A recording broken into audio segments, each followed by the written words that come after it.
સુરત પોલીસમાં નવરાત્રીને લઈને alert mode પર આવી છે। ઝોન ડીસીપી લખદીરસિંહ ઝાલા દ્વારા રાત્રિના સમયે કોમ્બિંગ કરવામાં આવ્યું હતું। અમરોલી ઉત્તરા જહાંગીરપુરા રાંદેર અડાજણ પોલીસ સ્ટેશન વિસ્તારમાં કોમ્બિંગ કરવામાં આવ્યું હતું। પોલીસ માણસોની અલગ અલગ ટીમો બનાવી લાઠી હેલ્મેટ સાથે અમરોલી વિસ્તારમાં આવેલા કોસાડ આવાસ કોમ્બિંગ કરવામાં આવ્યું હતું। સુરત પોલીસ નવરાત્રીને લઈને અલર્ટ મોડ પર આવી ગઈ છે। ઝોન 5 માં ડીસીપી લખદીરસિંહ ઝાલા દ્વારા રાત્રિના સમયે કોમ્બિંગ કરવામાં આવ્યું હતું। અમરોલી ઉત્તરા જહાંગીરપુરા રાંદેર અને અડાજણમાં પોલીસ સ્ટેશન વિસ્તારમાં કોમ્બિંગ કરવામાં આવ્યું હતું। પોલીસે માણસોની અલગ અલગ ટીમો બનાવી લાઠી હેલ્મેટ સાથે અમરોલી વિસ્તારમાં આવેલ કોસાડ આવાસ કોમ્બિંગ કરવામાં આવ્યું હતું। કોમ્બિંગની કામગીરી હાથ ધરવામાં આવી હતી, જેમાં MCR હિસ્ટ્રી સીટર ટપોરી તથા માથાભારે ઇસમોને ચેક કરવામાં આવ્યા હતા, તેમજ મોબાઈલ સ્નેચિંગના સંડોવાયેલા ગુનેગારોના ઘર સર્ચ કર્યા બાદ શંકાસ્પદ નંબર પ્લેટ તથા બિનવારસી તેમજ નંબર પ્લેટ વગરના વાહનો અને બાર જમા કરાવવામાં આવી હતી। જીપી એક્ટ કલમ 135 મુજબ 5MV એક્ટ કલમ 207 મુજબ તમામ કલમો મુજબ સામે કાર્યવાહી કરી નવરાત્રીના સમય સામે પણ સતત પોલીસ કોમ્બિંગ કરશે।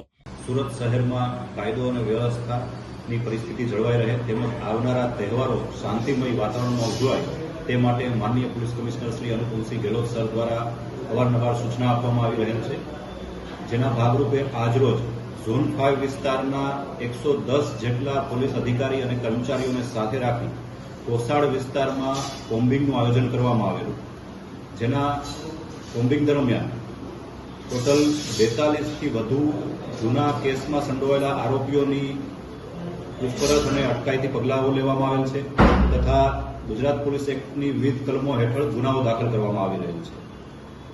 ઝોન 5ના અલગ અલગ પોલીસ સ્ટેશનોમાં આ પ્રકારના જે પોકેટ્સ છે, જ્યાં અસામાજિક તત્વો વધુ સંખ્યામાં હોવાની શક્યતાઓ રહેલી છે અથવા તો કોઈને કોઈ પ્રશ્ન ચાલી રહેલો હોય તેવા વિસ્તારોમાં રાબેતા મુજબ રેગ્યુલરલી કોમ્બિંગનું આયોજન કરવાની તૈયારીઓ કરવામાં આવેલ છે તથા તમામ થાણા ઇન્ચાર્જને આ પ્રકારના પોકેટ્સ આઈડેન્ટિફાય કરવા અને ત્યાં રેગ્યુલરલી કોમ્બિંગ હાથ ધરવા માટે સૂચના આપેલ છે।